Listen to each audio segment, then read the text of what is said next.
Hello అండి, అందరికీ welcome to సమేధ vlogs. ఈరోజు నా రెసిపీ ఏంటో తెలుసా అండి? అందరికీ ఇష్టమైన చేపల ఫ్రై అయితే చేసేస్తున్నాను. ఇది వచ్చేసి అపోలో ఫిష్. మనకి అపోలో ఫిష్ అంటేనే మనకి ముళ్ళు అయితే ఉండవు అనేసి అందరికీ తెలుసు అనేసి అనుకుంటున్నాను. ఈరోజైతే ఈ ఫిష్ని నేనైతే ఫ్రై చేయాలి అనేసి అనుకుంటున్నాను. ఇది వచ్చేసి 1.5 kg ఫిష్ అండి. ఈ ఫిష్ని అయితే మంచిగా సాల్టు, నిమ్మకాయ, అలా పుదీనా వేసేసుకొని వాష్ చేసేసుకున్నాను. వాష్ చేసుకున్న తర్వాత ఇంకా మసాలా అయితే కలుపుతున్నాను. మసాలా కోసం అనేసి ఇక్కడ 1 టేబుల్ స్పూన్ వచ్చేసి నేను అల్లం వెల్లుల్లి పేస్ట్ వేసుకున్నాను. అలానే 2 టేబుల్ స్పూన్స్ వచ్చేసి కారం వేసుకున్నాను. పసుపు 1/2 టేబుల్ స్పూన్ వేసుకున్నాను. అలానే టేస్ట్కి సరిపడా సాల్ట్ అయితే యాడ్ చేసేసుకున్నాను. ఇక్కడ గరం మసాలా యాడ్ చేసేసుకున్నాను 1 స్పూను. అలానే ఫిష్ మసాలా వచ్చేసి 1 టేబుల్ స్పూన్ అయితే వేసుకున్నాను. ఇక్కడ బైండింగ్ కోసం అనేసి కార్న్ఫ్లోర్ అయితే యాడ్ చేసేసుకుంటున్నానండి. కార్న్ఫ్లోర్ వచ్చేసి 1 టేబుల్ స్పూన్ అయితే వేసుకున్నాను. కలర్ కోసం అనేసి 1 టేబుల్ స్పూన్ అయితే కలర్ అయితే వేసుకున్నాను. మీకు ఇష్టం ఉంటే కలర్ వేసుకోవచ్చు, లేదు అంటే స్కిప్ చేసేయచ్చు. అలానే ఇక్కడ నేను మనకి మసాలా పట్టడం కోసం అనేసి 1 టేబుల్ స్పూన్ వచ్చేసి ఆయిల్ కూడా యాడ్ చేసేసుకున్నాను. ఆయిల్ కూడా వేసేసుకున్న తర్వాత మంచిగా ముక్కలకైతే పట్టించేస్తున్నానండి. ఈ విధంగా ముక్కలన్నిటికీ పట్టేటట్టు మనమైతే మసాలా అన్నది కలుపుకోవాలి. అప్పుడు మసాలా అన్నది ముక్కకు బాగా పడుతుందన్నమాట. మనం ఇక్కడ క్రిస్పీనెస్ కోసం అనేసి కార్న్ఫ్లోర్ వేసాం కదా, కార్న్ఫ్లోర్ వేసాము అనేసి అంటే చాలా క్రిస్పీగా టేస్టీగా ఉంటుందన్నమాట. పిల్లలు కూడా చాలా ఇష్టంగా తింటారు. ఏదన్నా సైడ్ డిష్గా తీసుకుంటే చాలా బాగుంటుందన్నమాట. ఇది ముఖ్యంగా చారు, రసము, అలాంటి పప్పుచారు వాటిల్లోకి అయితే సైడ్ డిష్ బాగుంటుందన్నమాట. ఇప్పుడు వీటన్నిటిని కలుపుకున్న తర్వాత నాకు టైం ఉంది కాబట్టి ఒక 5 అవర్స్ అయితే మ్యాగ్నేట్ చేసి పక్కన పెట్టేసుకున్నాను. 5 అవర్స్ తర్వాత చూడండి ఎలాగా మసాలా అన్నది ముక్కకి ఇలా ఈ విధంగా పడుతుందనమాట. మీకు టైం లేదు అనేసి అంటే ఒక హాఫ్ అన్ అవర్ ముందు మనం మ్యాగ్నేట్ చేసి పెట్టేసుకున్నా సరిపోతుంది. ఇప్పుడు డీప్ ఫ్రై చేయటం కోసం ఒక ప్యాన్ అయితే పెట్టేసుకున్నానండి. ప్యాన్ హీట్ అయిపోయిన తర్వాత డీప్ ఫ్రైకి సరిపడా ఆయిల్ని అయితే వేసేసుకుంటున్నాను. ఆయిల్ బాగా మనకి హీట్ ఎక్కాలండి. ఈలోపు మసాలా అన్నది ముక్కకి ఎంత మంచిగా పట్టిందో అండి. టైం తీసుకున్నా కానీ పర్లేదు, కానీ ఇలాగా ముక్కకి మసాలా పట్టింది అంటే చాలా టేస్టీగా ఉంటుందన్నమాట. మనకి అన్ని మసాలా అన్నది ముక్కకి పడితే చాలా బాగుంటుంది. ఇంకా ఆయిల్ కూడా వేడైపోయింది.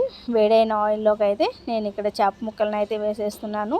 ఈ ఆయిల్లోకి ఎన్ని ముక్కలు అయితే పడతాయో అన్ని ముక్కలు వేసేసుకుంటే సరిపోతుందన్నమాట. వీటిని మంచి కలర్ వచ్చేంత వరకు మనం ఫ్రై చేసేసుకుంటే సరిపోతుంది. ఇలా కలర్ఫుల్గా ఉంది కదండి, నేను సిమ్లో పెట్టేసుకొని అయితే ఫ్రై చేసేసుకుంటున్నాను. ఆయిల్ హీట్ అయినంత వరకు హై ఫ్లేమ్లో పెట్టేసుకొని మనం ఎప్పుడైతే ఫిష్ని ఫ్రై చేయాలి అనేసి అనుకుంటామో అప్పుడు సిమ్లో పెట్టేసుకొని మనం ఫ్రై చేసేసుకుంటే ముక్క అన్నది లోపల కూడా బాగా కుక్ అవుతుందన్నమాట. లేదు హైలో పెట్టుకున్నాము అంటే పైన కాలితే సరిపోదు, లోపల కూడా కాలాలి. కాబట్టి నేను సిమ్లో పెట్టేసుకొని అయితే ఫ్రై చేసేసుకున్నాను. ఇలా ముక్క అన్నది ఒకవైపు కాలిన తర్వాత ఇంకో వైపుకి అయితే టర్న్ చేసేసుకుంటున్నాను. మనకి కలర్ ఇట్టే తెలిసిపోతుంది అనమాట. ఈ విధంగా ఫ్రై అయితే సరిపోతుంది. ఇంకా ఎక్కువ ఫ్రై అయింది అనేసి అంటే మాడిపోతుంది. కాబట్టి ఈ విధంగా ఫ్రై అయితే సరిపోతుంది. మనకి గోల్డెన్ బ్రౌన్ కలర్ వస్తే సరిపోతుందన్నమాట. ఇక్కడ నేను వచ్చేసి కలర్ వేసాను కాబట్టి కొద్దిగా కలర్ చేంజ్ అయింది అనేసి అనిపిస్తుంది. ఈ విధంగా రెండు వైపులా మన చేప ముక్కలను అయితే ఫ్రై చేసేసుకోవాలండి. మీలో ఎంతమందికి ఈ చేపల ఫ్రై అంటే ఇష్టం అండి? తినడానికి కూడా పిల్లలు ఈజీగా తినేయచ్చు. మనకి ముక్కల్లో ముళ్ళులు అయితే ఉండవు కాబట్టి చాలా ఇష్టంగా తింటారన్నమాట పిల్లలు కూడా. ఇక్కడ నేను ఒక గంటలో నుంచి టిష్యూ పేపర్లోకి అయితే వేసేసుకుంటున్నాను. టిష్యూ పేపర్లోకి వేసేసాము అంటే మనకి ఏమన్నా ఎక్సెస్ ఆయిల్ ఉంది అనేసి అన్నా కానీ ఆయిల్ని టిష్యూ పేపర్ పీల్ చేసుకుంటుంది. కాబట్టి ఈ విధంగా అయితే నేను ఒక టిష్యూ పేపర్లోకి తీసేసుకుంటున్నాను.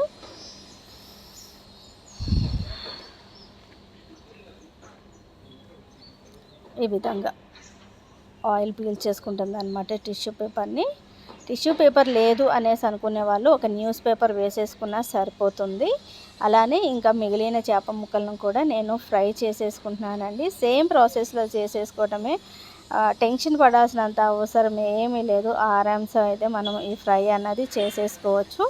చాలా టేస్టీగా ఉంటుంది. తినే కొద్దీ తినాలి అనేసి అనిపిస్తూనే ఉంటుందన్నమాట ఈ అపోలో ఫిష్ ఫ్రై అన్నది.